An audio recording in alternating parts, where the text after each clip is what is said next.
जय जय श्री राम।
और यूँ कहूँ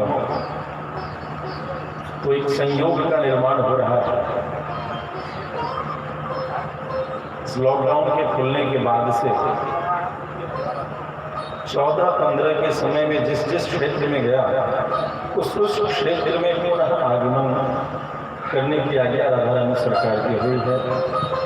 और उसी संदर्भ में मधुबनी भी, दरभंगा भी, यह भी क्षेत्र 8 वर्षों से आना नहीं हुआ, तो यहाँ उपस्थिति सेवा करने का अवसर प्राप्त हुआ।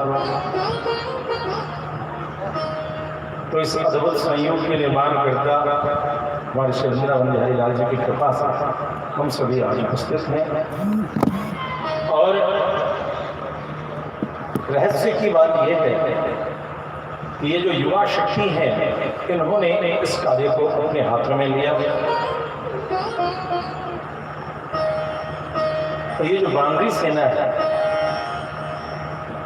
इस बांद्री सेना के नेतृत्व कौन करते हैं? हनुमत लाल जी महाराज। कल इतनी तेज आंधी आई और आज सब कुछ पुनः व्यवस्थित है। यह भी एक संयोग है और अनुभव करने योग्य। इसलिए आइए हम सभी आज प्रवेश करें। तो बांद्री सेना के जो अध्यक्ष हैं, चीफ कमांडर हैं, कपिराज हैं, कपिपति हैं, ऐसे संत बलवंत हनुमत लाल जी महाराज को प्रणाम करते हुए हम सभी प्रवेश करें कि हम सभी बाल गोपाल के हृदय में जो धर्म के प्रति सेवा श्रद्धा की भाव जगी है, उसकी रक्षा हो। हम सभी के हृदय में जो भक्ति की सृजन होगी, सृष्टि होगी, उसकी रक्षा हो। इस संपूर्ण यज्ञ का संदेश मानव धर्म के कल्याण के लिए, भगवान के श्री चरणों में शरणागति के लिए सिद्ध हो। इसलिए आइए हम सभी हनुमत लाल जी महाराज को सर्वप्रथम प्रणाम करें और उनसे आज्ञा लेकर के, क्योंकि राम द्वारे तुम रखवारे हो न आज्ञा बिनो पैचारे, बिना उनकी आज्ञा के सभी प्रवेश नहीं कर सकते। आइए सबसे पहले हनुमत लाल जी महाराज को, और हनुमत लाल जी महाराज का हमारे मिथिला की पावन मिट्टी से बड़ा संबंध है। बहुत कम लोग जानते हैं कि हनुमत लाल जी महाराज का ये ननिहाल है। कैसे? उनकी माता अंजना की माता अहिल्या माता, गौतम मुनि की पत्नी गौतम मुनि अहिल्या माता कहीं और नहीं, हमारे अत्यंत ही पवित्र मिथिला धाम में ही रहा करते थे। तो इस प्रकार से उनका ननिहाल भी है, और ननिहाल से तो बहुत ज़्यादा स्नेह रहता है। इसीलिए यहाँ हनुमान जी का झंडा हर जगह घरों में देखने को मिलता है।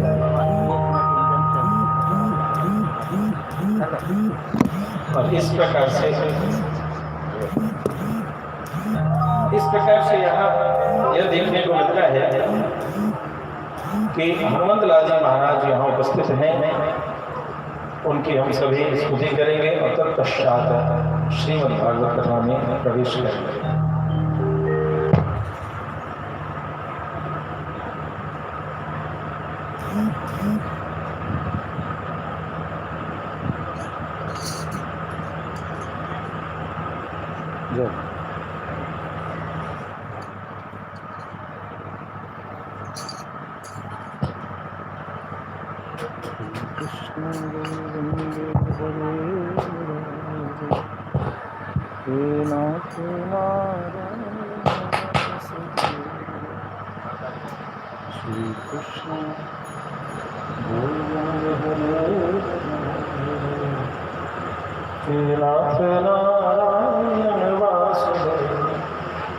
संत बलवंत हनुमत लाल महाराज की अंजनी के लाल हनुमान, आज मेरा संकट हरो। सभी लोग बड़े भाव से, अंजनी के लाल हनुमान, आज मेरा संकट हरो।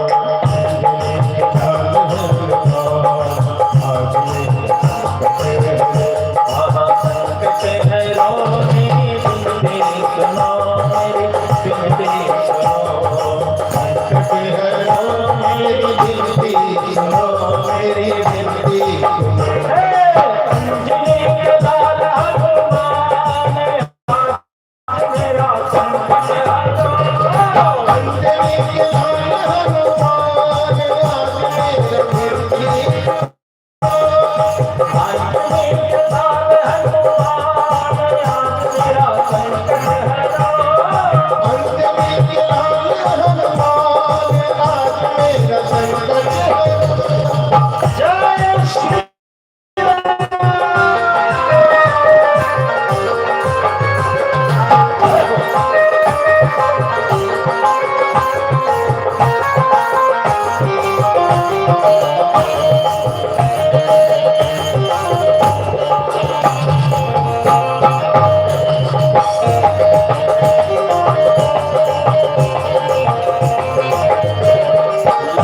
लेकिन ये अद्भुत लीला ये कोई कर सकता है जो अघटित घटित में परिवर्तित कर दे।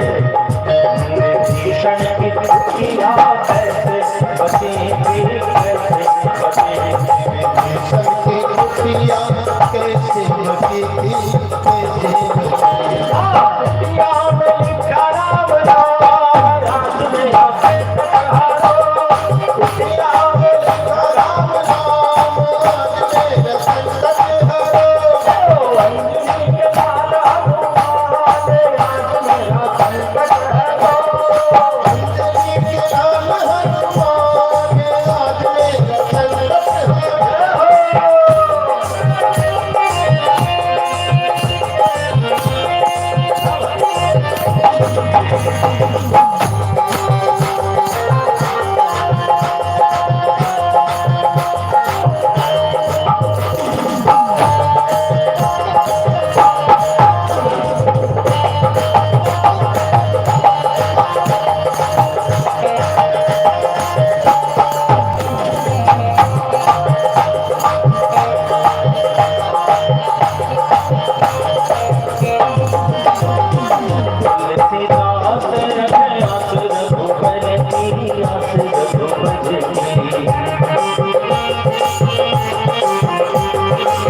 श्री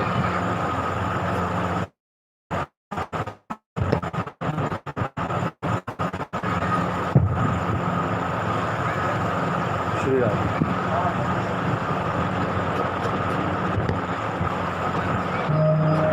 श्री राम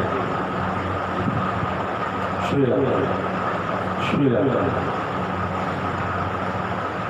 सच्चिदानंदरूपाय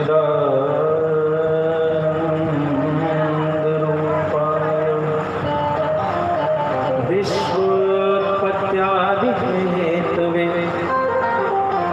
तापत्रयविनाशाय श्रीकृष्णाय नमः। श्रीकृष्णाय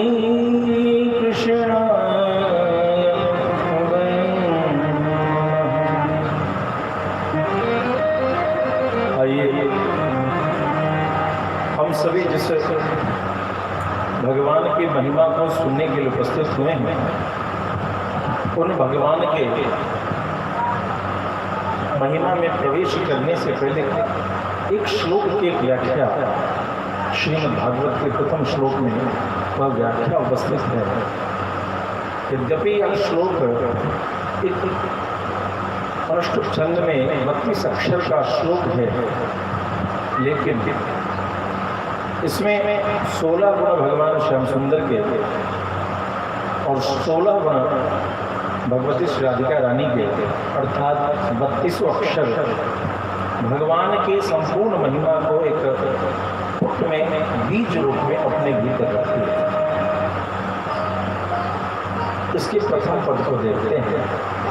सच्चिदानंद रूपाय, जो सत्य अर्थात सत्य है, चित अर्थात चेतन है, आनंद अर्थात आनंद है, रूप अर्थात जिसमें रूप की उपस्थिति है।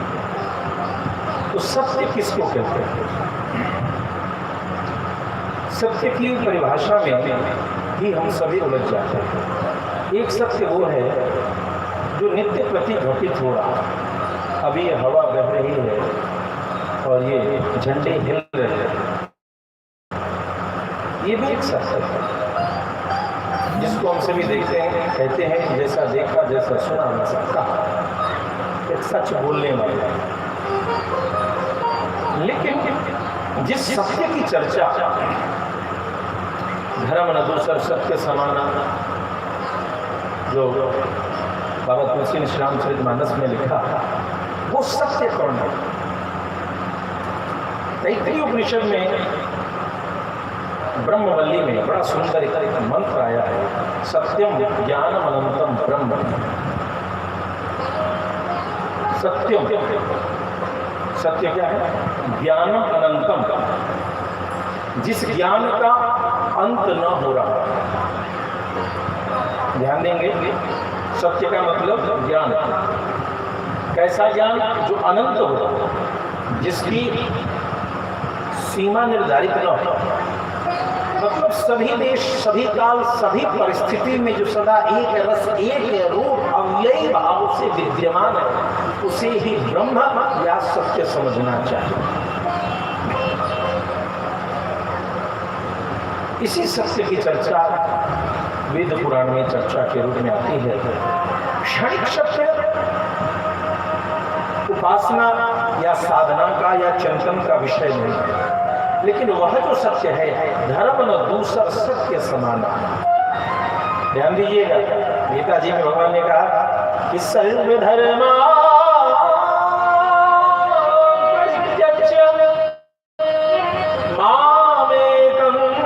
शरणं व्रज अहं त्वा सर्व पापेभ्यो मोक्षयिष्यामि। सर्वधर्मान् परित्यज्य धर्म न दूसर सत्य समाना। क्या ये दोनों बातें कट रही है? एक होनी चाहिए। यदि एक है तो सत्य वही है जो परम सच्चिदानंद भगवान की ओर ले जाए, वही बात सच्ची है, वही मुलाकात सच्ची है, वही बरसात सच्ची है। बाकी ये बारिश की बूंद तो आएगी और नाले से होते हुए, तालाब में, पोखरे से होते हुए, इधर से उधर होते हुए नदी में जाकर समुद्र में चली जाएगी। क्या अक्षय नहीं है?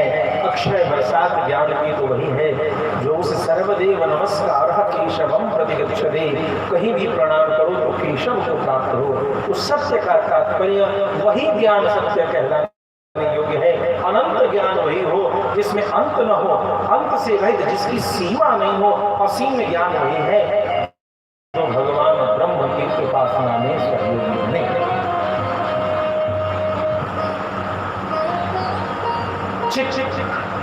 चेतन, चेतनता की शक्ति क्या है? चेतनता की शक्ति मतलब ये है कि एक शरीर पड़ा हुआ है, उसके प्राण चले गए, ध्यान देंगे, एक शरीर जिसको शव कहते हैं, लाश कहते हैं, पड़ा पड़ा, उसके प्राण चले गए, आंखें हैं, कान भी है, हाथें भी है उसके, मगर अब प्राण नहीं। क्या वो देख सकता है? क्या वो सुन सकता है? क्या वो कह सकता है? क्या वो स्वाद चख सकता है? ये खट्टा है, मीठा है? नहीं चख सकता। जीव होता हुआ भी वह नहीं चख सकता।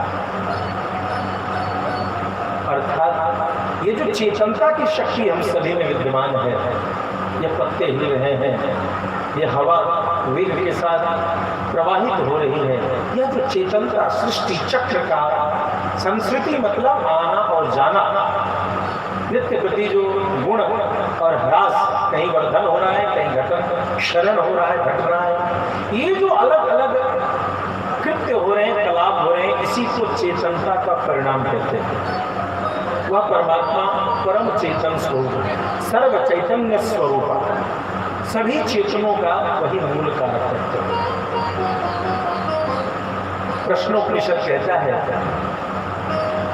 आत्मा व इदमेव एवाग्र आसीन नान्यत् किंचन मिषत् स इक्षत लोकासु सृजति स इमान् लोकान् सृजति। आत्मा व इदमेव एवाग्र, यह आत्मा अकेले थे। एक बार वह अकेले जब थी तो उसने सोचा कि कुछ निर्माण करें। स अकल्पयत्, उसने कल्पना की कि संसार होना चाहिए, मुझसे परे भी कुछ होना चाहिए कि मैं देख सकूं, वो मुझे देख सके। प्रेम बिना द्वंद्व के संभव नहीं है। मिलन अंत है मधुर प्रेम का और विरह जीवन है। प्रेम कभी भी तभी है जब द्वंद्व की उपस्थिति हो। जब तक दूसरापन नहीं है, थोड़ा गैप नहीं है, तब तक प्रेम नहीं है। अब भगवान ने सोचा कि मुझे देखे, किसी को मैं देखूं। अकल्पयत् असृजत् इदं विश्वम्, उसने संसार की रचना कर। कई बार ध्यान देंगे, सर्व सिद्धांत निष्पन्नम श्रीमद् भागवती कथा, श्रीमद् भागवत का जो पूर्वार्ध होता है, यानी 3.5 दिन, यह धर्म के कठिन से कठिन विषयों को समझने का अवसर होता है। बाकी के 3.5 दिन भगवान की लीला झांकी हम सभी दर्शन करते हैं, लेकिन यह जो 3.5 दिन है, यह उनके लिए होती है जो कई बार सत्संग कथा सुन चुके होते हैं और कहीं कहीं दुखी उलझी होती है।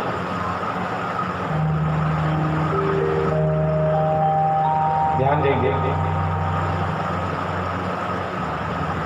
कई कुपंथ अलग अलग मत के लोगों के बीच जब हम बैठते हैं तो कभी कभी चर्चा सुनते हैं, और यदि ध्यान देंगे तो श्री रामचरितमानस में बाबा ने कई पंथों के जल पावक गगन समीरा पंथ तत्व यह रचित शरीर। कुछ लोग यहीं रुक जाते हैं, जो प्रकृतिवादी, वे धर्म को नहीं मानते और कहते हैं अपना हाथ जगन्नाथ, हमने कमाया तो खाया, हम पढ़ा तो ज्ञानी बने। ऐसे जो सिर्फ अपने पुरुषार्थ को ही मानते हैं और परमात्मा की सृष्टि के विधान द्वारा प्रदत्त प्रारब्ध को तिरस्कार करते हैं, इन पुरुषार्थियों के लिए ही यह रहस्य है कि चेतनता की जो बात है संसार में, वह शरीर होता हुआ भी अब क्यों नहीं चलता पैरों से, क्यों नहीं हाथों से चलता, क्यों नहीं वह कानों से सुनता है, क्यों पड़ा हुआ है, क्यों नहीं कुछ बोलता है। हम सभी चीख चीख के बुलाते हैं कि पिताजी बोलिए, माताजी बोलिए, भैया बोलो, लेकिन वह बोल नहीं रहा। क्योंकि परमात्मा की जो चेतनता शक्ति थी उस जगह से, जो उसकी आत्मा थी, उसको छीन लिया गया और तत्पश्चात वो शून्य हो चुका है। वह सिर्फ पंच तत्व का लोथड़ा बना दिया। अर्थात ये जो चेतना शक्ति है, यही चेतना शक्ति बताती है कि इस पंच तत्व से अलग कोई। ध्यान देंगे, श्री रामचरितमानस आप सभी नित्य पढ़ते हैं। गोचर जहां लगे मन सो सब माया जाने हो भाई। गोचर जहां लगे मन जाए, गोचर जहां लगे सो सब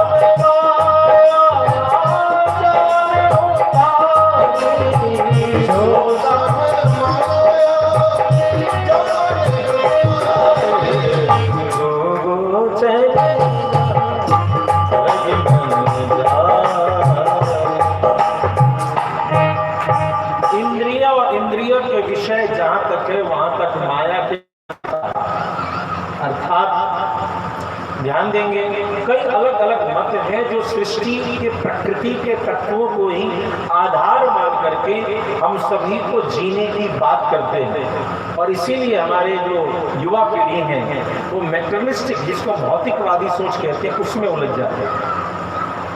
लेकिन ध्यान देना होगा, इस भौतिकवादी सृष्टि जो अवयव है उससे सृष्टि नहीं चलती। क्यों नहीं चलती है?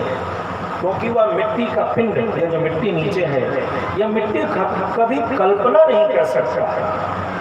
क्या मिट्टी कभी कहता है कि मुझे गेंद बना दो, मूर्ति बना दो? मिट्टी कभी नहीं कहते। जब तक उसमें कोई दूसरा कलाकार अपने हाथों को प्रवेश नहीं करे, उसी मिट्टी से, एक मिट्टी के टुकड़े से महिषासुर बनता है और उसी जगह की मिट्टी से भगवती दुर्गा बन रही होती है। मिट्टी वही है, उसको बनाने वाले की जो कला शैली है या कल्पना है, उसके आधार से वह मिट्टी महिषासुर बन जाता है, वो घृणा का पात्र होता है। वही मिट्टी भगवती दुर्गा बन जाती है, वह पूजनीय तत्व हो जाती है। हम सभी प्रणाम करते हैं और अपने जीवन में सुख समृद्धि की याचना करते हैं। मतलब यह सिद्धांत ध्यान देने योग्य है कि ये अलग अलग तत्व कभी भी परमात्मा नहीं हो सकते, इन्हें ब्रह्म नहीं माना जा सकता। इन्हें अपने जीवन का सर्वस्व सार मानना मूढ़ता होगा। क्योंकि इच्छान चक्रे, कल्पना ही एक ऐसी शक्ति है जो शक्ति बताती है कि इस जग सृजयिता में, जग के रचयिता में कल्पना की शक्ति होने से ही वह संसार का निर्माण कर सकता है, इन्हीं अवयवों के आधार पर। आनंद स्वर, आनंदमय अभ्यास, उसके अभ्यास से ध्यान देंगे। भगवान ने गीता जी में अर्जुन के पूछने पर संशय का निवारण किया है कि अभ्यास योगेन को कौनते वैराग्येण च गृह्यते। हे अर्जुन, यदि तू अपने मन को बांधना चाहता है मेरी उपासना के लिए, तो उसकी विधि यही है, अभ्यास योगेन को कौनते, तो अभ्यास कर और वैराग्य रख, तब तुझे तेरा मन केंद्रित होगा और तू हमारी प्राप्ति कर सकेगा।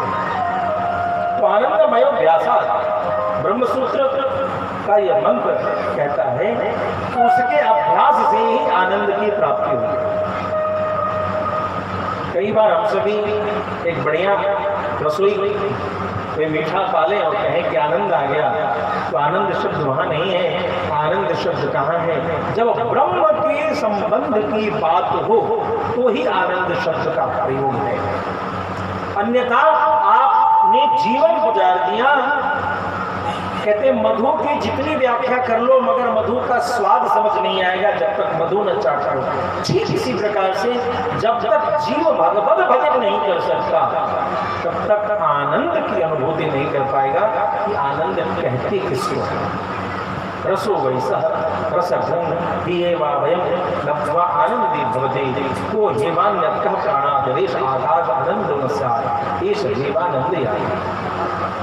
वो रस स्वरूप है, रसगुण ही एव अयम लब्ध्वा आनंदी भवते। जो इस रस स्वरूप इस रासेश्वर कृष्ण की कथा में हम सभी उपस्थित हैं, या बाबा तुलसी ने अपने श्री रामचरितमानस में लिख दिया कि रामचरित सुनि जे अगहाही रस विशेष जाना तेरे नाही। जिन्होंने रामचरित्र में भगवान की कथा में ऐसा कह दिया कि हमने बहुत सारी कथा सुन ली भैया, उन्होंने भगवान की मधुरिमा बेला के महत्व को नहीं समझा। प्रेम से भक्त वत्सल भगवान की देखो, जय को उल्टा कर देते हैं। जय का उल्टा क्या है? यज।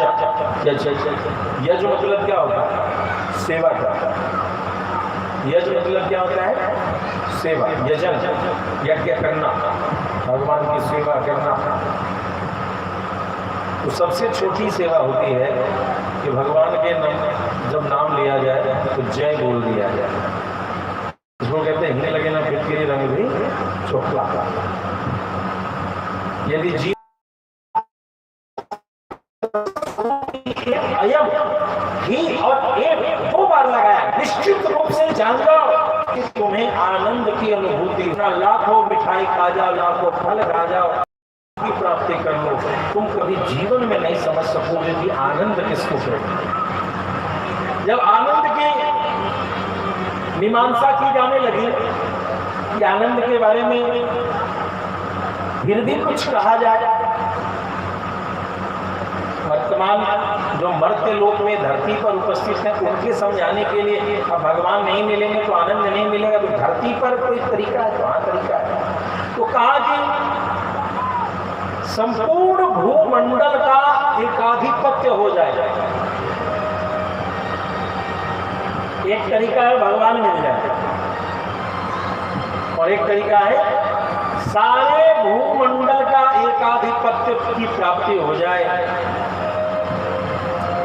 हर शास्त्र का ज्ञान हो जाए, सारे शस्त्रों को चलाने की, अस्त्रों की चलाने की विधि की प्राप्ति हो, और इस प्रकार के ज्ञान ऐश्वर्य वैभव से युक्त यदि कोई हो तो वह आनंद की प्राप्ति कर सकता है। आनंद मीमांसा में ऐसी चर्चा उपनिषदों में आती है। अब ये क्या सारे शास्त्र, सारे वेद, सारे अस्त्र शस्त्र, और इसी ओर चला था रावण। ध्यान दीजिएगा, एक ऐसा शूरवीर था जो इसी ओर चला, लेकिन रावण जैसा विद्वान कहते हैं हुआ नहीं, न होगा। राम रावण जैसा संग्राम कहते हैं न हुआ न होगा। तो विद्या का सम्राट बन चुका था वह, अस्त्र और शस्त्र का भी सम्राट बन चुका था वह, फिर भी रावण को आनंद की प्राप्ति नहीं हुई। कारण क्या था? कि मन के जीते जीत है, मन के हारे हार। रावण कहीं और नहीं हारा, रावण अपने मन के आ गया। अन्यथा चला था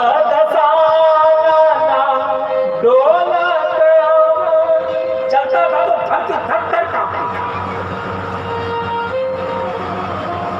यदि सायंकालीन रावण ने मृदंग पकड़ लिया तो समुद्र की थपेड़े ताल पर मिला करके यदि समुद्र की लहरें थपेड़े दे सकती हो तो अन्यथा समुद्र में लहरें नहीं आनी चाहिए। समुद्र की लहरों के थपेड़े से मृदंग की ताल में टूट जाएगी तो समुद्र का खैर। सूर्य को आज्ञा थी तब तक तुम तपिश दे सकते हो जब तक मंदोदरी श्रृंगार करके मार्ग में न चल जाए। यदि मंदोदरी मार्ग में चल पड़ी तो उसके रोमकूप से श्वेत के कण पसीने का एक छोटा से छोटा अंश भी नहीं निकलना चाहिए, अन्यथा सूर्य तुम्हारी खैर है।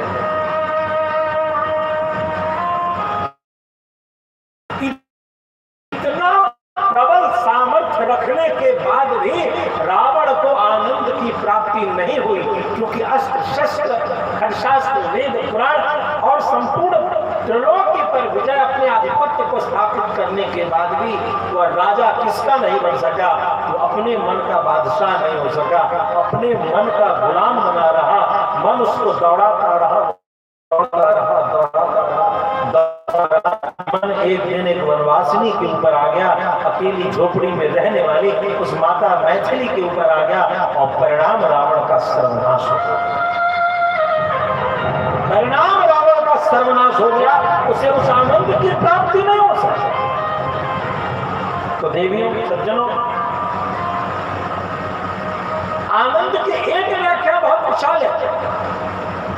ध्यान देंगे दूसरा प्रसंग, राजा बलि 99 यज्ञ कर चुके थे। क्या कर चुके थे? 99 100 यज्ञ। राजा बलि भी ऐसे पराक्रमी हुए, लेकिन एक बार एक अपराध हो गया। शुक्राचार्य जी ने कहा कि तेरा वो छलिया आने वाला है। प्रहलाद जी ने कहा कि हाँ भाई भगवान आने वाले हैं, और मुख से निकल गया बलि के, अरे वो क्या आएगा मेरे यहाँ। यह गौरव से निकली बात, और दादा प्रहलाद ने श्राप दे दिया कि तेरी सारी श्री चली जाएगी। एक छोटा सा अपराध उसको उस पद की प्राप्ति नहीं करा पाता है। इसलिए भगवत बंधुओं, हमें उस आनंद के उस धरने में चलना बहुत कठिनाई है। दूसरा शॉर्टकट तरीका रसिकों ने उपनिषद में लिख दिया, रसगुण ही एव अलब्ध्वा आनंदी भवते। उस रस स्वरूप परमात्मा की शरण में लें। श्रीमद् भागवत में कपिल देवहूति संवाद के भीतर कपिल मुनि एक जगह कहते हैं कि मेरी झांकी बना करके जो मुझसे बात करने लगे, मेरी झांकी सजा करके जो मुझसे बातें करने लगे, ऐसे भक्त करोड़ों जन्मों तक साधना करने वाले को जो कृपा नहीं मिलती, मुझसे जब वो बातें करने लगता है, ताही यही किच्छु हरिया छछिया छाछ पे नाच, उसे सत्य भक्ति मुक्ति की प्राप्ति होती है। तो सच्चिदानंद रूप शब्द देखिए, 3 पद हैं, ब्रह्म, परमात्मा और भगवान। प्रेम से भक्तवत्सल भगवान की 3 पद से कभी भी ब्रह्म की चर्चा आती है। ये शब्द हम सभी सुनते हैं, ब्रह्म, परमात्मा और भगवान। ये तीनों पद का प्रयोग सभी नहीं करते हैं। जब रामकृष्ण की कथा सुनेंगे तो इसी सत्संग के दरबार में आपको ब्रह्म की भी शब्द सुनाई पड़ जाएगा, परमात्मा भी सुनाई पड़ जाएगा और भगवान भी सुनाई पड़ जाएगा।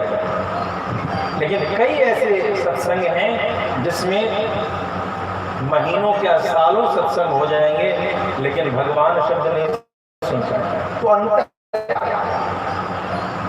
ब्रह्म, परमात्मा और भगवान में क्या कुछ अंतर है? तो है अंतर। ब्रह्म क्या है भैया? ब्रह्म संपूर्ण कर्मों से निर्लिप्त है।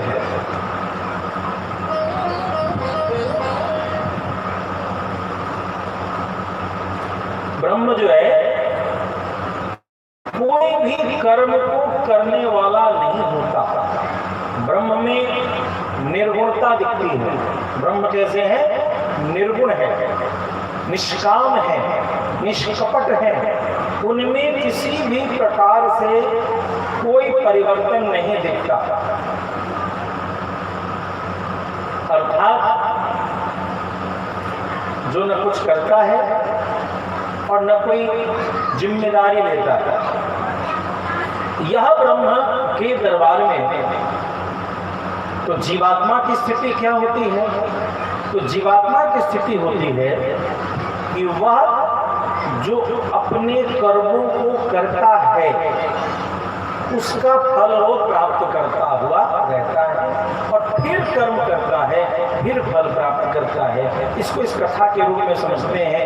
पहले किसी ने पहला कर्म किया, गड्ढा खोदा, फिर उसके कारण दूसरा कर्म हुआ, उसमें खूंटा खंबा ठोका, तीसरा कर्म हुआ, उसमें लाल पीले हरे कपड़े ठोके गए, चौथा कर्म हुआ, गद्दी तैयार हो गई, पीठ लगाया, और पांचवा कर्म और आप और हम सब बैठते हैं। एक कर्म दूसरे कर्म का निर्माण करता है। शुभ कर्म है तो शुभ कर्म का, और अशुभ कर्म है तो अशुभ कर्म का निर्माण करता है। हम जो करते हैं, जो जस कर ही सुख फली चाटा, को नहीं सुख दुख कर दाता, निज कृत कर्म भोग सब बराबर। मतलब ये ब्रह्म के दरबार का उपदेश, ध्यान देंगे।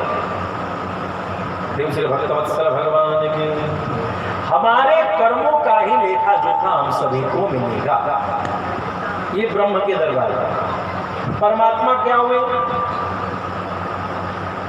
अब परमात्मा को समझते हैं। परमात्मा वो है जो हमसे हमारे कर्मों को करवाते हैं, जो हमसे, ध्यान देंगे, हमारे कर्मों को करवाते हैं। कोई है वही जो राम रचि राखा, तो करते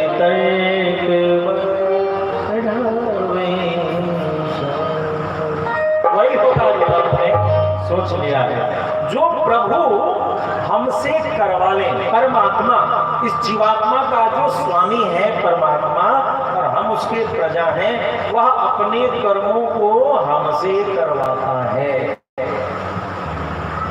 यो यो याम याम तनुम, जो जिस शरीर में जिस भाव से मेरी उपासना करता है, मैं उस रूप से उसके कामों को देखता सुनता रहता हूँ। वो ब्रह्म क्या कहता है? जब शेर बनता है तो शिकार करता है, हिरण बनता है तो ब्रह्म भागता रहता है। समझ रहे? हिरण भी भाग रहा है, वो कौन है? परमात्मा है। और शेर भी है, वो कौन है? परमात्मा है। जो कथा कह रहा है वो भी कौन है? परमात्मा की कृपा से। जो सुन रहा है वो भी परमात्मा की कृपा से सुन रहा है। तो परमात्मा जो है एक अखाड़े का कोच है। कोच, यहाँ कुश्ती हो रही है और बाहर उस्ताद बैठा है, नहीं नहीं ऐसे पटाखा दो, ऐसे करो, ये करो, ऐसे करो, वैसे करो। वो दूर से बैठ कर, वो दूर से बैठ कर अखाड़े के मैदान का रेफरी हो गया ब्रह्म, जो खाली रिजल्ट देता है, और जो कोच है, जो इशारा दे रहा है, वह हो गया हमारा परमात्मा, कि हमसे हमारे कर्मों को वो करवा रहा है। यदि उसमें हमने स्वत्व ले लिया, अपने अहंकार को स्थापित कर दिया, तो हम फिर से कर्म में फंस गए। लेकिन हमारे भगवान कौन है? ध्यान देंगे, भगवान किसको कहा जाए? ये जो सच्चिदानंद रूप शब्द है, यह रूप शब्द ही भगवान की परिभाषा को स्थापित करता है। प्रथम पद है भगवान कौन है? तो उस अखाड़े में एक ऐसा कोच है जो बैठा हुआ है, अपने शागिर्द से कुश्ती खिलवा रहा है, और जब देखा कि मेरा चेला हारने वाला है, क्या देख रहा है?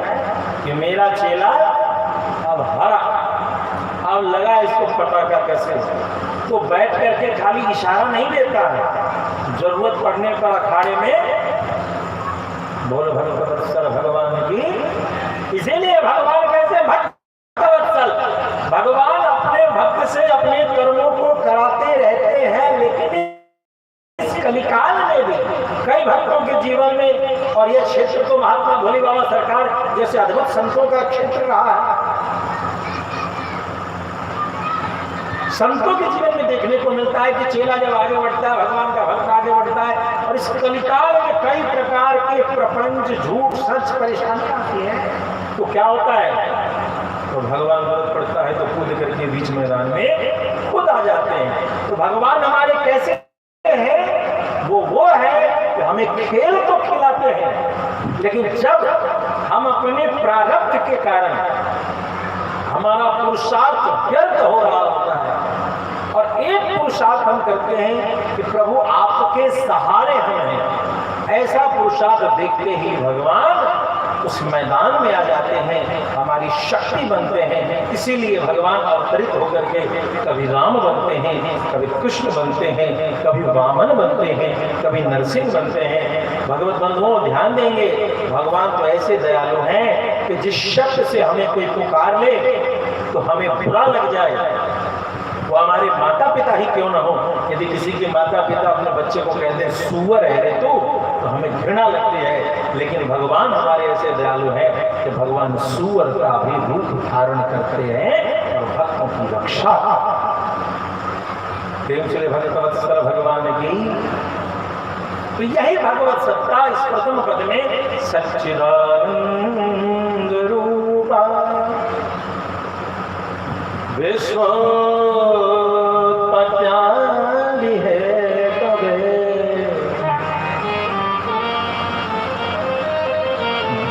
विश्व पत्याली है कबे। विश्व की उत्पत्ति आदि, इस सारे संसार की उत्पत्ति करता है, पालन भी करता है और इसी संसार का संहार भी करता है। बड़ा सुंदर प्रश्नोपनिषद में भगवान की महिमा का वर्णन है कि भगवान अकेले हैं। से क्षाम चक्रे, उसने सोचा मैं क्या करता, कल्पना की कस्मिन महापुत्क्रांते उत्क्रांतो, किसके उठने से मैं उठूंगा, कस्मिन वा प्रतिष्ठिते प्रतिष्ठास्यामि, किसके बैठने से मैं बैठूंगा, सब प्राणम असृजत। तब उन्होंने प्राण की रचना की, प्राणा श्रद्धा खम वायु ज्योतिराप पृथ्वीन्द्रियम मनोन्नमन्नाद वीर्यम। प्राण से श्रद्धा, खम आकाश, वायु मतलब हवा, ज्योति मतलब अग्नि, अप मतलब जल, पृथ्वी और इंद्रिय और मन अन्न का निर्माण किया। अन्नाद वीर्यम तपो मंत्र कर्म लोका लोकेशु जनामच। और उस अन्न से क्या किया, वीर्य का निर्माण किया, तपस्या का निर्माण किया, मंत्र का निर्माण किया, कर्मों का निर्माण किया, लोकों का निर्माण किया। ध्यान देंगे लोकेशु च नाम च, ये जो अलग अलग नाम है, कुत्ता, बिल्ली, बंदर, शेर, भालू, चीता, इन अलग अलग अवयवों का निर्माण भगवान ने सामने खड़ी कर दी और उससे वो काम करवा दिया। अर्थात हम और आप यदि इस सत्य को मानिए, इस शरीर का भी निर्माण परमात्मा ने किसी एक अपने ऐच्छिक कर्तव्य के लिए किया है। हम तो बस निमित्त मात्र भव्य सत्य साक्षी। ये ध्यान दीजिएगा, सत्य साक्षी शब्द का प्रयोग है अर्जुन के प्रति। सत्य साक्षी का मतलब क्या है, प्रायः धनुष बाण लोग दाएं हाथ से चलाते हैं, लेकिन अर्जुन कैसे महारथी थे कि जब दायां हाथ थक जाए तो बाएं हाथ से भी चलाना शुरू करते। समझिए बात, दायां हाथ यदि थक जाए युद्ध में तो बायां हाथ से भी उसी में उसी तीव्रता उसी तीक्ष्णता से बाण चला सकते थे। इसीलिए उनका नाम था सव्यसाची। तो इतने बड़े वीर को उसकी वीरता का नहीं, शरणागति का उपदेश दे रहे हैं भगवान। निमित्त मात्रम भव सर्वसाचिन। हे विशाल धनुर्धर, तू तो मेरी कठपुतली बन जा विजय संग्राम में, तेरा ही विजय। क्या बनना है, कठपुतली। निमित्त बनो, कर्ता मत बनो। निमित्त बनोगे, आगे संकल्प मेरा है, जो मेरी इच्छा होगी उसको मैं कर लूंगा। यदि तू नहीं भी करेगा ना अर्जुन, तो भी वे सभी होने हैं। जो अच्छा है अपनी खोपड़ी लगाना बंद कर दे। जो मैं कहता हूँ विश्वोत्पत्त्यादि हेतु, इस संसार की सृष्टि भी उनकी इच्छा से, इस संसार का पालन भी उनकी इच्छा से, और इस संसार का जब संहार करना होता है तो कोरोना जैसे छोटी सी बीमारी आती है और लोग हापादाबी करते करते कई लाशों का भंडार करते हैं। है कि नहीं?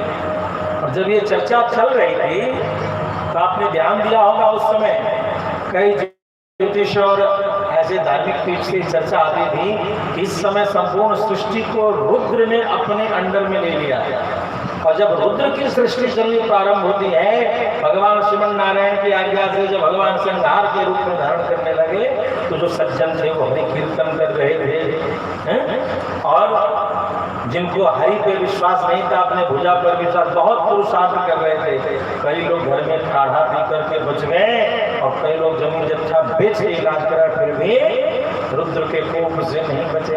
और जब रुद्र के कोप से कोरोना नष्ट हो गया तो समाचार क्या मिला पता है?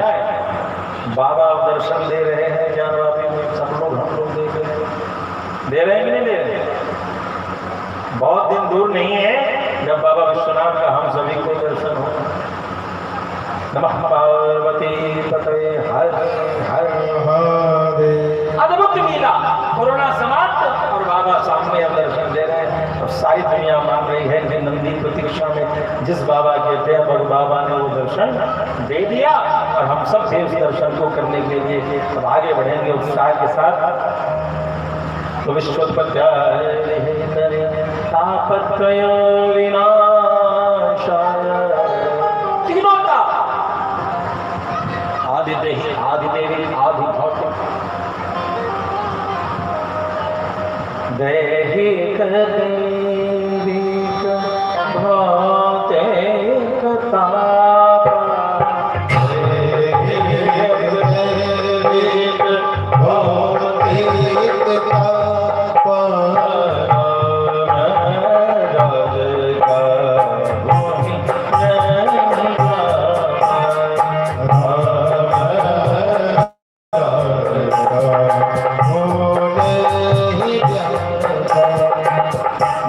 दैविक भौतिक ताप ये तीनों ताप क्या है? पहले समझ लो आए कि किस बीमारी का इलाज यहाँ होना है। ये हॉस्पिटल भी है ना, ये भागवत दरबार क्या है? हॉस्पिटल भी है। इस हॉस्पिटल में इलाज किसका किसका होना है? दैहिक, इस शरीर में जो पीड़ा है, जरा जन्म दुखो होता सत्य मानव प्रभु पाही आपन नमामि कुटुंबे।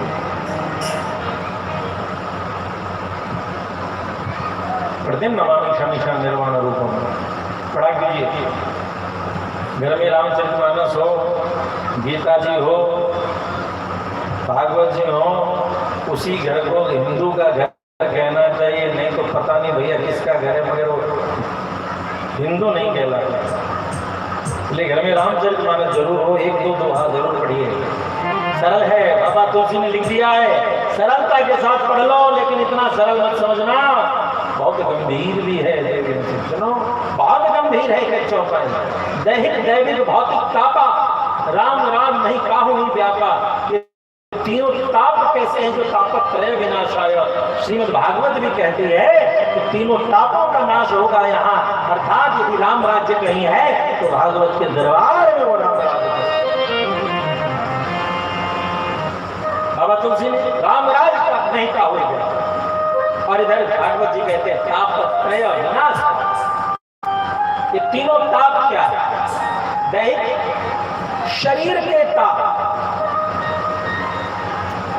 किंकं करोति वाचालं पंगुं लंघयते गिरिं यत्कृपातमहं वन्दे परमानन्दमाधवम्।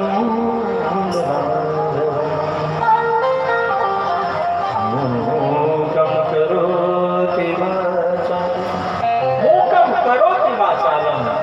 इस दरबार में कई गूंगे बोल पड़े, कई लंगड़े चल पड़े। शरीर में जो उपस्थित कष्ट है दैहिक, उन सभी कष्टों के निवारण करने के लिए भी श्रीमद् भागवत की कृपा देखने सुनने को मिलती है। दैहिक भौतिक,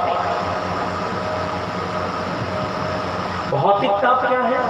मेटेरियलिस्टिक, मतलब यह जो मौसम है, अब तथापि हम सभी को यदि कोई इसमें जो पके हुए फल हों वो कार्बोहाइड्रेट वाला खाते हैं तो जो बीमारियां होती हैं भौतिक वस्तुओं के कारण जो उपस्थित रोग हो उसको भौतिक ताप के अंतर्गत और दैविक जैसे दैविक कोप का मतलब जैसे कोरोना का आ जाना, सुनामी का आ जाना, भूकंप का आ जाना, ये दैविक ताप के अंतर्गत, दैवीय पीड़ा के अंतर्गत इन सभी की चर्चा आती है। तो कहते हैं कि ताप विनाश, इन तीनों तापों का नाश हो। श्री कृष्णाय वयं नमः। भगवान कृष्ण को प्रणाम करते हैं। कृष्ण कौन है? कृष्ण भोवाचका निश्चल वृत्तिवाचका तयोरैक्यम परब्रह्म कृष्ण ऐक्यविधीयते। गोपाल पूर्वोपनिषद में यह वर्णन आया कृष्ण भूवाचक। कृष्ण में जो कृषि है उसका मतलब भू धरती यानी भौतिकवादी वस्तुओं सृष्टि संसार का प्रतिनिधि कृषि शब्द करता है। नश्चर निवृत्तिवाचक, और जो न है वो न क्या करता है? तो निवृत्ति। इन सांसारिक समस्त बंधनों से जो निवृत्ति प्राप्त करा देता है और ऐक्यम पर ब्रह्मा, इन दोनों के एक रूप स्वरूप वह कौन है? जो समस्त सृष्टि के आवागमन से मुक्ति प्रदान कर दे और अपने परम पद की प्राप्ति करावे, ऐसा दूसरा कोई नहीं। ऐसे तो हमारे भगवान श्याम सुंदरी हैं। काल कोटम जिघांसयापाय रक्तसाध्वी लेभे गतिं धात्री रामदगम्यं अम्बा दयालं शरणं। अहो वकील स्तनकाल कोटम, जिसने पूतना जैसी देवी को, स्त्री को भी जिसने जहर पिलाने की चेष्टा की, उसको भी अपनी मां के गति प्रदान किया। धात्री उचिताम, ऐसे भगवान को छोड़ करके हम क्यों इधर उधर जाएं? इसलिए आइए हम सभी भगवान से प्रार्थना करें कि हमारे हृदय में जो भाव की उत्पत्ति हुई है वह प्रेम बरस धार के भाव सदा सर्वदा आपके श्री चरणों में उपस्थित रहे। हम आपकी सेवा में उपस्थित रहें। प्रेम श्री भक्तवत्सल भगवान लागी लगन मत तोड़ना,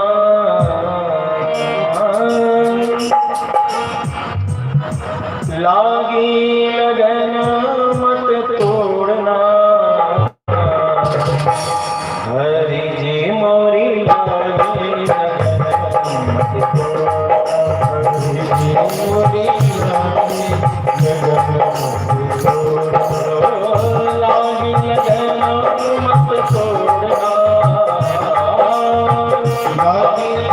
तोड़ना, लागी लगन मत तोड़ना,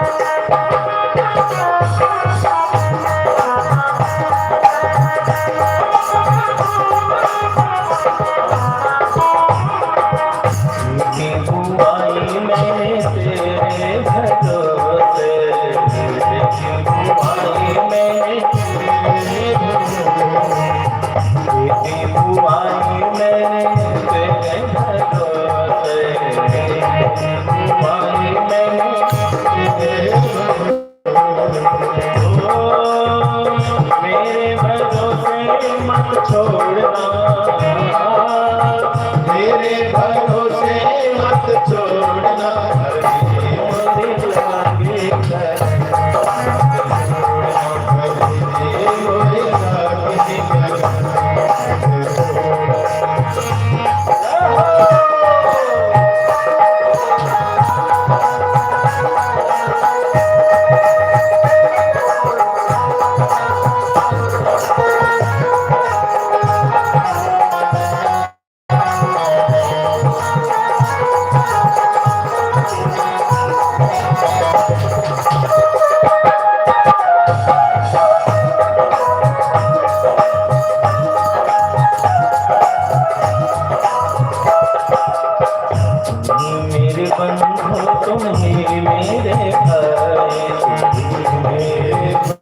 बंधु भी मेरे भाई, मेरे बंधु तुम्ही मेरे भाई। मेरा हाथ पकड़ मत छोड़ना, मेरा हाथ पकड़ मत छोड़ना,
से हो तुम ही साहूकार हो, तुम ही मेरे सेठ हो, तुम ही साहूकार हो, तुम ही मेरे सेठ हो, तुम ही साहूकार हो,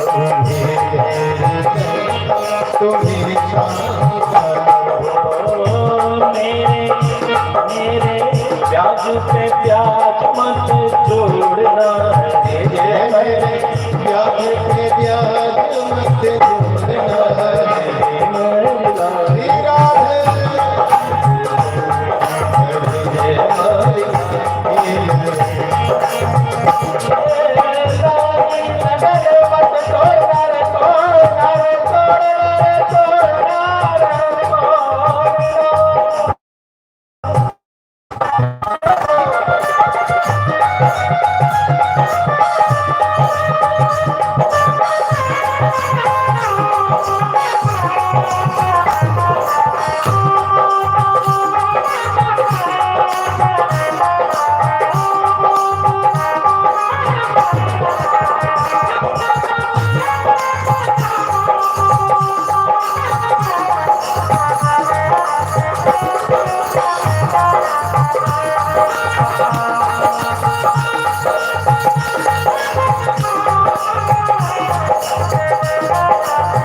विनाशाय श्री कृष्णाय वयं नमः। हम सभी भगवान के श्री चरणों में प्रणाम निवेदन करते हुए श्रीमद् भागवत में प्रवेश करेंगे। एक बार नैमिषारण्य में सूत जी का आगमन हुआ। शौनक आदि 88,000 ऋषिगणों ने उनका सम्मान किया, उनको उचित स्थान पर उपस्थित आसन दिया और उनसे पूछा कि हे प्रभु, हे गुरुदेव, हमें उस रहस्य का ज्ञान दें जिस रहस्य को सुनकर के हमारा मन शांत हो और कलिकाल में भक्ति, ज्ञान, वैराग्य इन सब से युक्त ज्ञान की प्राप्ति कैसे हो। जो वैष्णव हैं, जो भगवान के श्री चरणों से इतर और कोई स्वार्थ नहीं रखते, ऐसे वैष्णवों का जीवन कैसे आनंदित हो, सफल हो, ये सूत जी हमें उस रहस्य का, उस ज्ञान को देने की कृपा आप हमसे करें। सूत जी बड़े प्रसन्न हुए और सूत जी ने बड़े श्रद्धा भाव से शौनक आदि ऋषिगणों से कहा, हे ऋषिगण, चिंतामणिर्लोक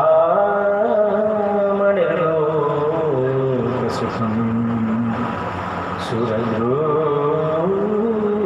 स्वर्ग संपदम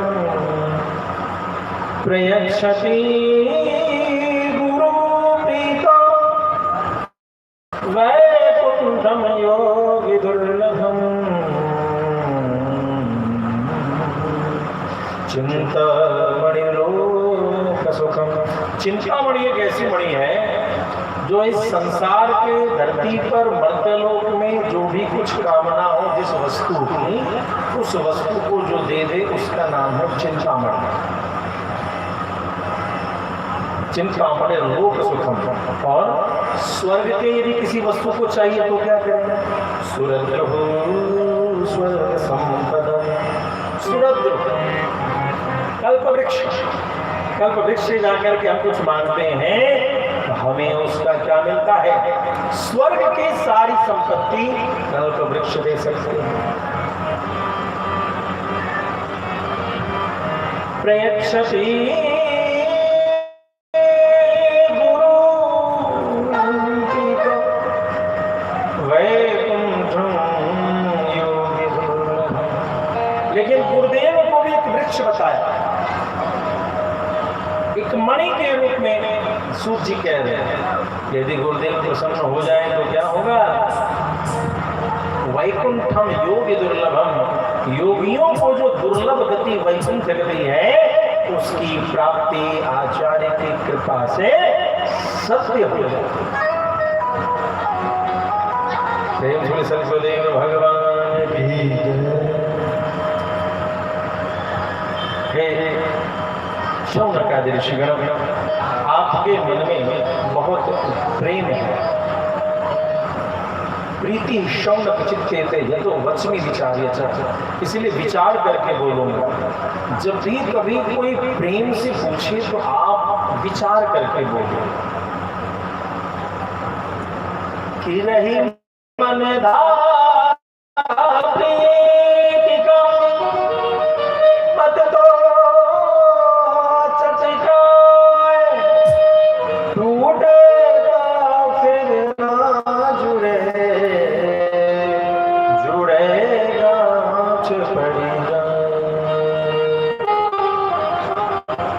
धागे को बड़े संभल करके ताने बाने के साथ चलाना चाहिए। ज्यादा झटका देने पर वो प्रेम का धागा टूट जाता है, फिर जुड़ता है बहुत प्रयास करने पर, लेकिन वह गांठ रहती है, याद रह जाती है कि वो गांठ, वो धागा टूटा क्यों था। वही याद है गांठ। गांठ कुछ ऊपर से थोपा नहीं गया, याद रह जाता है। उस याद को ध्यान रखना पड़े। याद किसकी करनी पड़े? जिसकी दया हम पर हो, जो दयालु हो, कारण रहित दयाल, जो दया सिंधु है, ऐसे भगवान की याद की जाए। दया को उलट दीजिए, याद, जिसके जीवन में याद करने का एक ही विषय हो कि तू दयालु दीन हो, तू दानी हो भिखारी, तू अनाथ को अनाथ कौन लो सो, तू दयालु दीन। याद करने का विषय जब जीवन में सिर्फ एक को ही याद करने का अवसर हो तो समझ लेना अब उनकी दया हो गई। भगवान की दया का प्रमाण यही है कि याद उनकी आने लगे। यदि उनकी याद नहीं आ रही तो समझ लेना अभी भगवान ने आपको अपनाया है। प्रयास में लगे रहिए, जिस दिन अपना लेंगे उसी दिन हृदय में भगवान की याद स्वतः प्रवेश कर जाएगी। रही धागा जो प्रेम से बोले। पहले किसी मित्र का कोई दूसरा उपहास उड़ा देता था तो मित्र उससे बैर कर लेते थे कि तुम्हारा उपहास उड़ाया गया। भगवान कृष्ण पांडवों के प्रति किए गए उपहास के कारण नष्ट हो गए। ध्यान देंगे, सुग्रीव से मित्रता किया, बाली के उपहास के कारण, तिरस्कार के कारण सुग्रीव छिपे रहते थे तो भगवान श्री राम ने बैर स्थापित कर दिया, बाली का वध किया।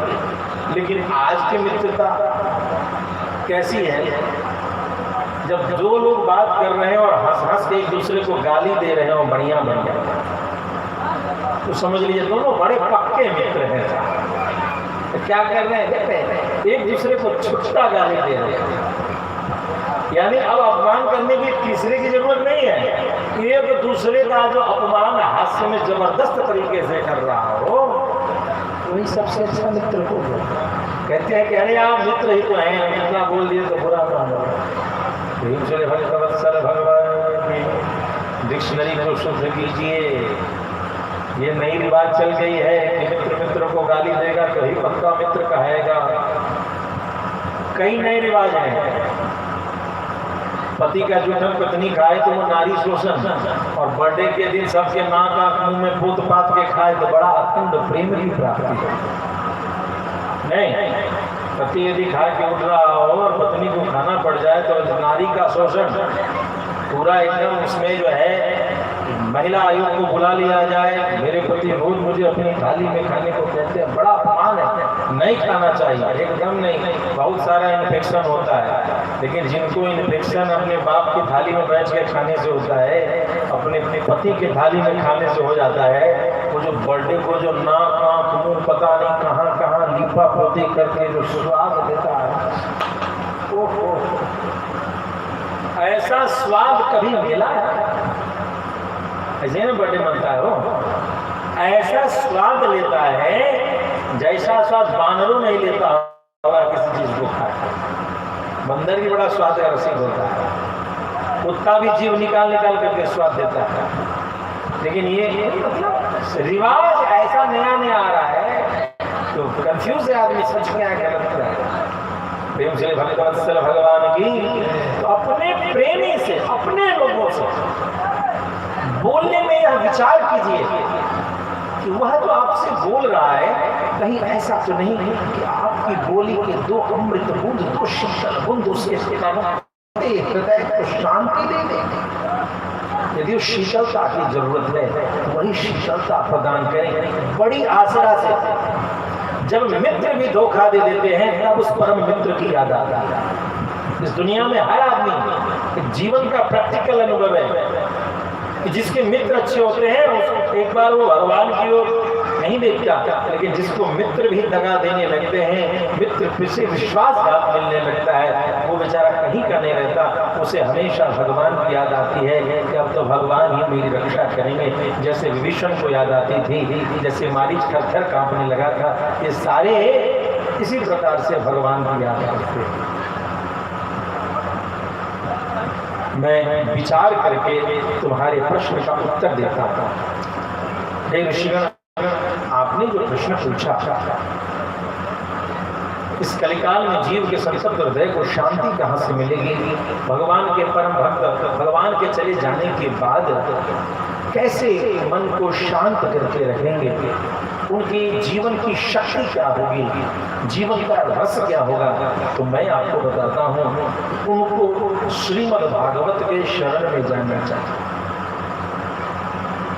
यह श्रीमद् भागवत ऐसा अनमोल ग्रंथ है कि जब महाराज परीक्षित को यह रत्न देने के लिए महामना सुखदेव जी उपस्थित हुए, तभी देवता लोग वहां उपस्थित हो गए और बिजनेस शुरू किए, व्यापार।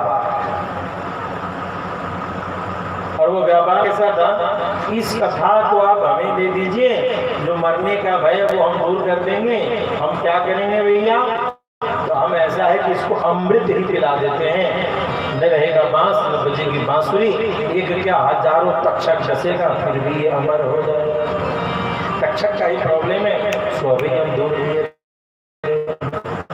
लेकिन प्रेम की बात तो कोई नहीं। राम हृदय की गति जान निहारा।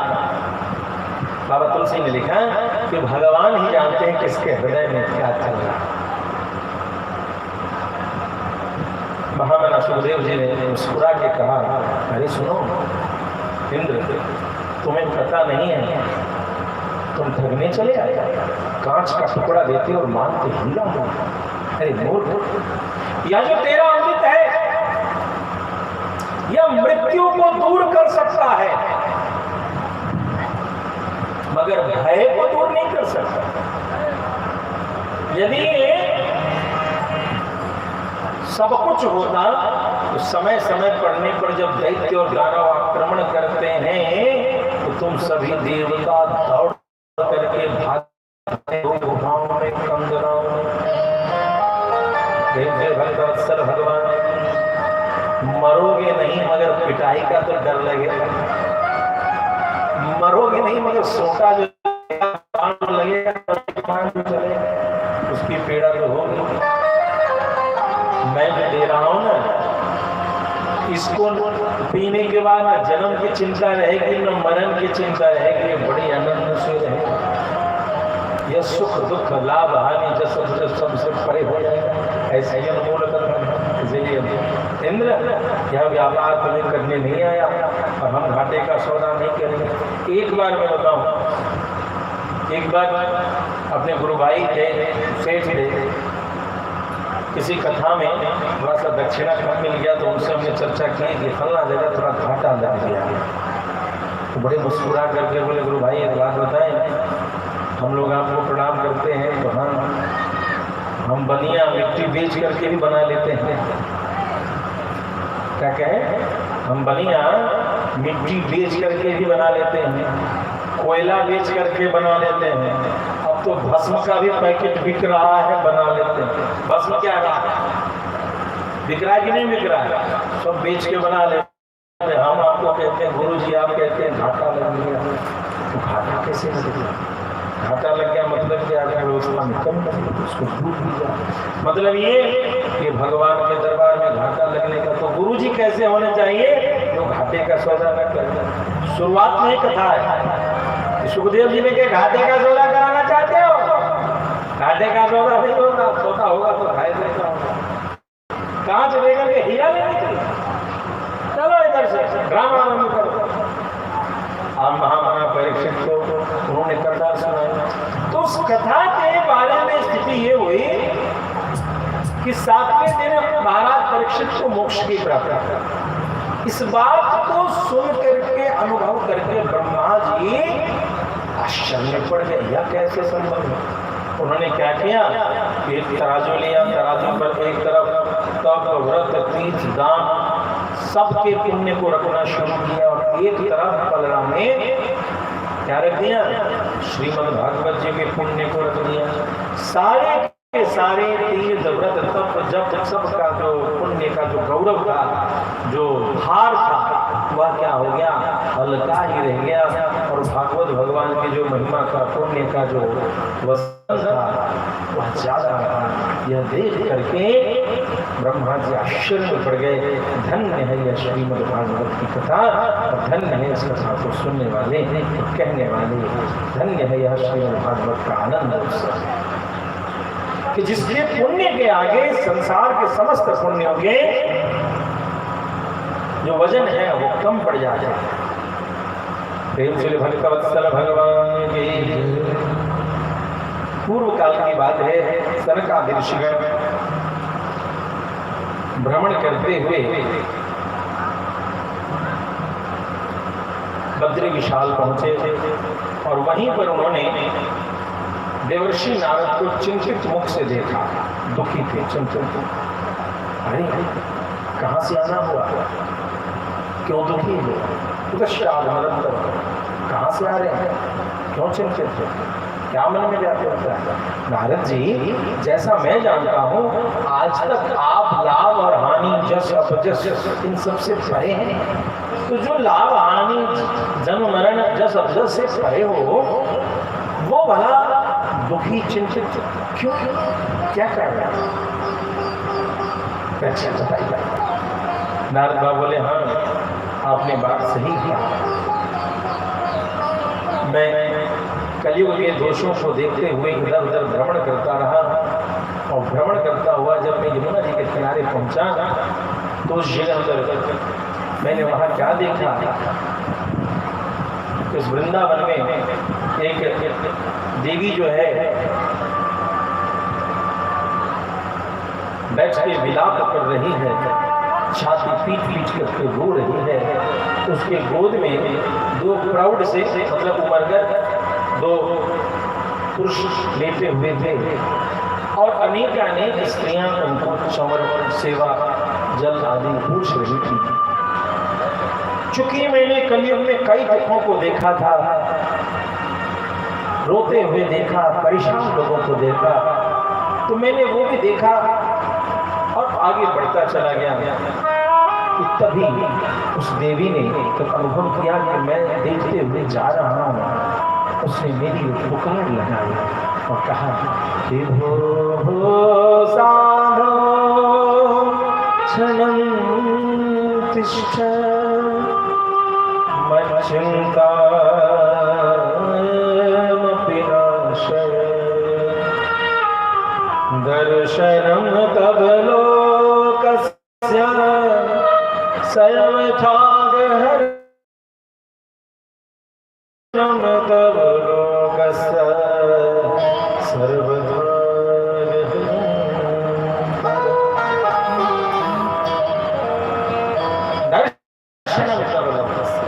आपके दर्शन करने से सभी पापों का नाश हो जाता है। हे नारद जी, हे देवर्षि कि हो साधो साधो क्षणं तिष्ठ, थोड़ी देर रुक जाए, एक घड़ी आदो घड़ी आलो में पुनिया, तुलसी संगत साधु की हरे कोटि मत चिंतावनाशय, मेरी चिंता को आप नाश कर दीजिए।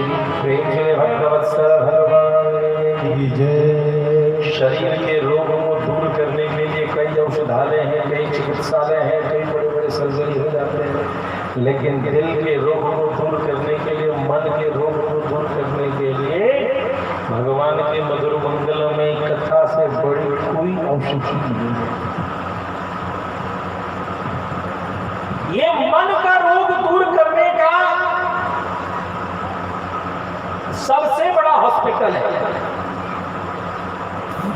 जितने मनोरोगी हो वो आए कथा सुने। मत्तम प्रमत्तम उन्मत्तम, कभी कथा। जिनको धन का मद हो, जिनको शरीर का मद हो, और ईश्वर ने जिनको मस्तिष्क की शक्ति में कमी दे दी, सभी ये श्रीमद् भागवत की कृपा कहती है, इन सभी के लिए है। मन के रोग को दूर करने का सबसे बड़ा हॉस्पिटल है तो श्रीमद् भागवत कथा का दरबार है, और सबसे बड़ी औषधि है तो वह इसमें जो अध्यात्म के रहस्य हैं उन रहस्यों को सुनिए। धीरे धीरे धीरे धीरे बीपी कंट्रोल में हो जाएगा, वरना बीपी की टैबलेट जिंदगी भर खानी पड़ेगी। भगवान आप कहेंगे महाराज जी बहुत सारे कथावाचकों को भी बीपी हो जाती है, तो उनके ऊपर ये दवा असर क्यों नहीं करता? क्योंकि ये कहावत है, काजल की कोठरी में कैसे ही सयान हो जाए, एक लिख काजल की लागी है पे लागी है। आयोजकों का जो टेंशन है वो इधर उधर की पेंच, कई तरीके की दाएं बाएं इधर उधर की बात, कहीं रहना कहीं सहना, बहुत सारी बात। इन सब के कारण धीरे धीरे धीरे जिनका भोजन में वो सोचते हैं यजमान बढ़िया घी निचोड़ के दे रहा है, दे कटोरी के कटोरी घी देना। कहावत है परान्नम दुर्लभम लोके शरीरानि चर्चा, दूसरे का धन कभी कभी खाने को मिलता है, शरीर तो बार बार मिल जाता है। तो इनके लिए भगवान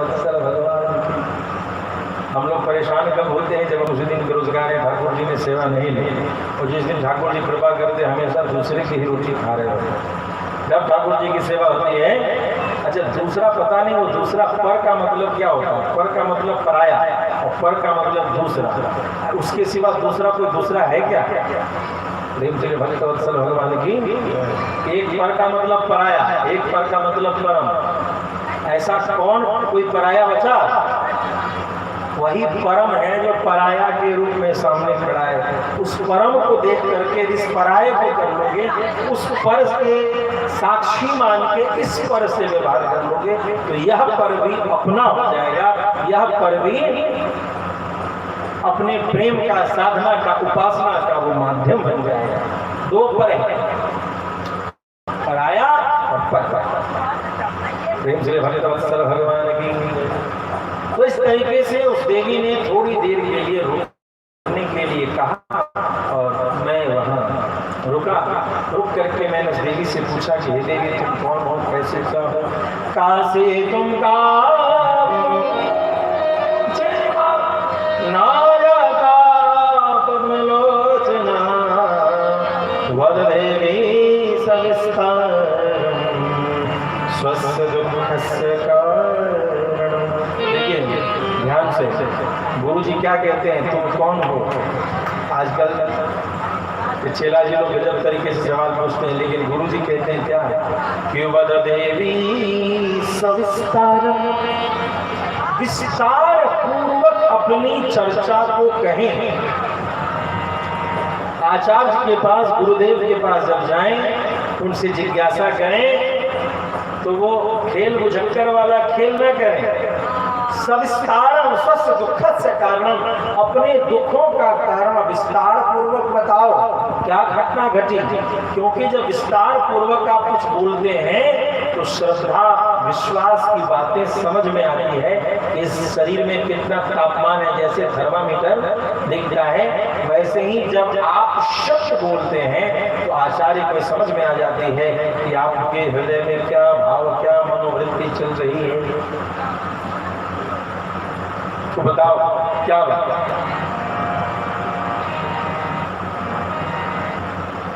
भक्ति रानी ने उपदेश देना प्रारंभ किया, अपनी व्याख्या देनी प्रारंभ की कि मेरा जन्म तो द्रविड़ प्रदेश में उत्तम ने द्रविड़ासाह वृद्धिम कर्नाटके गदा में, कर्नाटक में बड़ी हुई, क्वचिन क्वचिन महाराष्ट्र, कहीं कहीं महाराष्ट्र में, गुर्जरे और गुजरात में मैं तो बूढ़ी हो गई। जैसे तैसे मैं वृंदावन में आई तो मैं तो युवती हो गई, तरुणी हो गई, लेकिन मेरा बच्चा जो है वैसे ही बेसुध रह गया। अब माँ जवान है और बच्चे बूढ़े, तो ये तो बड़ा ही हास्य की स्थिति होगी ना।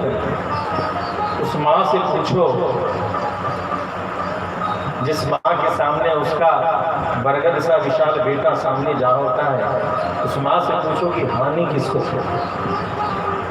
हानि किसको कहते हैं दुनिया में दूसरा कोई नहीं बता पाएगा। जिस माँ ने बड़े जतन से एक बेटे को पाला और जब बुढ़ापे का समय आया तो बरगद सा विशाल वृक्ष का फला पड़ा हुआ बालक जब गिर जाता है, इस हानि की बराबरी दुनिया में दूसरी कोई हानि नहीं करती। वही वैसे ही कष्ट भक्ति रानी को है कि मेरे दोनों बच्चे बूढ़े हो गए, मैं युवती हूँ। ये बड़ी हास्य की दुखद विषय है। ऐसी विडंबना, ऐसा दुर्भाग्य न हो कि मेरे सामने मेरे बच्चे बूढ़े हो गए। नारद बाबा ने कहा, देवी देखो यह घोर कलयुग का काल आ गया है और यहाँ पर कलयुग के प्रभाव के कारण कई दोष उपस्थित हो चुके हैं, कई दोष विद्यमान हो चुके हैं, जिन दोषों के कारण कलयुग में सभी दुखी हैं। कि नहीं वैष्णवता पुत्र संप्रदाय पुरःसर एवं प्रलयतम प्राप्तो वस्तु सारस्थले स्थले। वैष्णवता जो संप्रदाय के अनुसार देव श्री भक्तवत्सल भगवान की सम्यकतया भली भांति तरीके से शिष्याय शिष्य के लिए गुरुना प्रदत्तम ज्ञानम, गुरुदेव के द्वारा प्रदान किया हुआ दान जो ज्ञान दान है, यही संप्रदाय है। यानी प्रैक्टिकल क्लास। संप्रदाय का मतलब क्या है? Practical class. गुरु उपदिष्ट मार्गेण, गुरु के द्वारा उपदिष्ट मार्ग से ही स्तवन करनी चाहिए और उसी मार्ग से सिद्धि की प्राप्ति। कई मार्ग बहु शाखा बुद्धयो अव्यवसायी जो अनिश्चित मती हैं उनके लिए बहुत शाखा, बहुत सारे मार्ग हैं, बहुत सारी बातें, बहुत सारे सिद्धांत हैं। व्यवसायत्मिका बुद्धि, भगवान अर्जुन को कहते हैं कि अर्जुन जो व्यवसायिक मतलब निश्चित, व्यवसायत्मिका बुद्धि एक एक कोणंदरा, वो एक के ही चक्कर में रहता है, कोई इधर उधर नहीं करता, हम निश्चित होकर अपने पथ पर चलता है। अर्थात इधर उधर भटकते कौन है? जो जब तक निश्चित नहीं होते, कभी यहाँ कभी वहाँ कभी वहाँ कभी वहाँ, और जो निश्चित हो जाते हैं, जो निश्चित हो जाते हैं उनको फिर कहीं जाना आना नहीं पड़ता, वहीं पर सब कुछ होता है। प्रेम जय भक्तवत्सल भगवान जी। कलयुग का यह दोष है, यहाँ वैष्णवता नहीं रह पाती। हे देवी तुम परेशान न हो, तुम व्यर्थ चिंता करती हो। यदि तुम्हें दुख से बहुत ज्यादा पीड़ा है तो मेरी एक बात सुनो। वृथा खेल से वाले अहो चिंता तुरा कथम, तुम चिंता से व्याकुल क्यों हो? होश मत हो। श्री कृष्ण चरणाम्भोजम स्मर दुखम गमिष्यति। देखिए एक टोटका बता रहे हैं नारद बाबा। लोग टोना टोटका पूछते ना क्या करें दुख दूर करने के लिए, तो भागवत जी ने टोटका बताया। टोटका, ये टोना टोटका क्या है? तो श्री कृष्ण चरणाम्भोजम स्मर दुखम गमिष्यति। भगवान के चरणारविंद का ध्यान कर लो, उनकी याद कर लो, तुम्हारे सारे दुख दूर हो जाएंगे। तुम चिंता न करो, तुम तो सदैव ही प्यारी रहती हो भगवान की। तुम्हारे बुलाने से तो भगवान नीचों के घर में भी चले जाते हैं। माता शबरी के घर में भक्ति के प्रभाव से चले गए, सगना कसाई के घर में भगवान की कृपा, अजामिल गणिका, इन सब के घर में भगवान की अद्भुत कृपा हुई और सामर्थ्य भक्ति रानी का देखने को मिला कि भक्ति के प्रभाव से भगवान ऐसी लीला कर देवी। भगवान ने तो मुक्ति को तुम्हारे साथ भेजा था दासी बना करके, लेकिन संयोग ऐसा आया कि कलयुग से दुखी होकर तुमने मुक्ति को भेज दिया है, वो वैकुंठ में ही रहती है और जब तुम उन्हें बुलाती हो तब वो यहाँ आती है और जीव को मुक्त करके चली जाती है। फिर उन्होंने बहुत सारा उपचार किया, विष्णु सहस्रनाम, गीता, अनेक अनेक मंत्रों का उच्चारण करके देखा, लेकिन कोई भी मंत्र काम नहीं कर रहा। करते करते करते नारद बाबा बहुत थक गए और नारद बाबा वहां से थक करके उन्होंने ढाढ़स बनाया भक्ति रानी को, चिंता न करो, मैं स्वस्थ करूंगा, मैं इस विषय पर अब अनुसंधान करूंगा। इतना मंत्र बोलने के बाद भी, एक से एक मंत्रों का प्रयोग उच्चार करने के बाद भी तुम्हारे संतान बस थोड़ा बहुत आँख खोलते हैं और फिर भी होश हो जाते हैं, तो चिंता मत करो, मैं कोई न कोई उपचार करूंगा। और यही चिंता करते करते खोजते खोजते नारद बाबा कहाँ पहुँच गए हैं? आज कह रहे हैं किसी कारण से हे सनत कुमार जी मैं यहाँ उपस्थित हूँ। सनत कुमार जी ने कहा हे नारद जी आप भगवान की कथा को सुने। यह श्रीमद् भागवत की कथा ऐसी होगी जो श्रीमद् भागवत की कथा से सारे संशयों का निराकरण हो जाएगा और भक्ति रानी स्वस्थ होगी। हरिद्वार में सुंदर दिव्य आनंद कथा महोत्सव का आयोजन किया गया। वहां पहुंचे और वहां पर अंतिम दिन कथा में भक्ति रानी ज्ञान वैराग्य को लेकर के भक्ति सुतो करुणो प्रेमई करो सहसा श्री कृष्ण गोविंद हरे मुरारे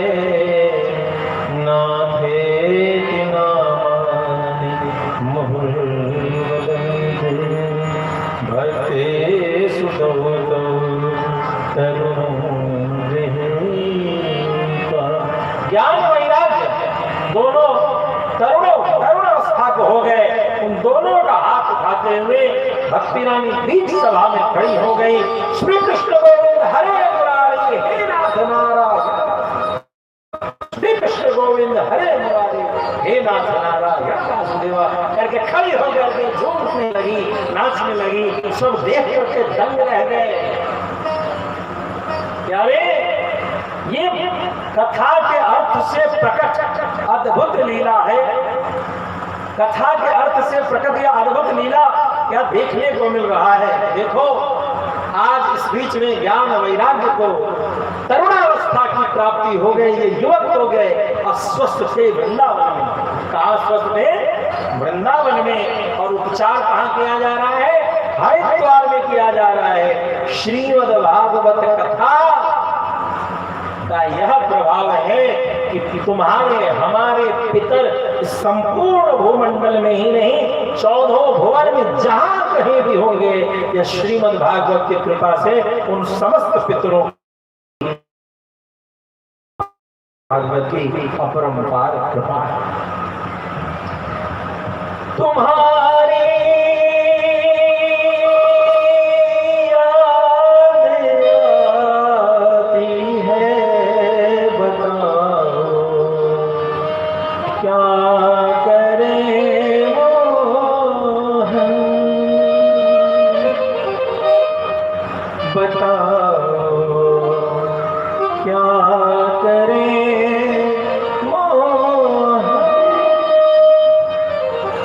तुम्हारे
प्रेम श्री भक्तवत्सल भगवान की श्री वृंदावन बिहारी लाल की भाष्यकार श्री रमण स्वामी जी महाराज की जय जय श्री राधे।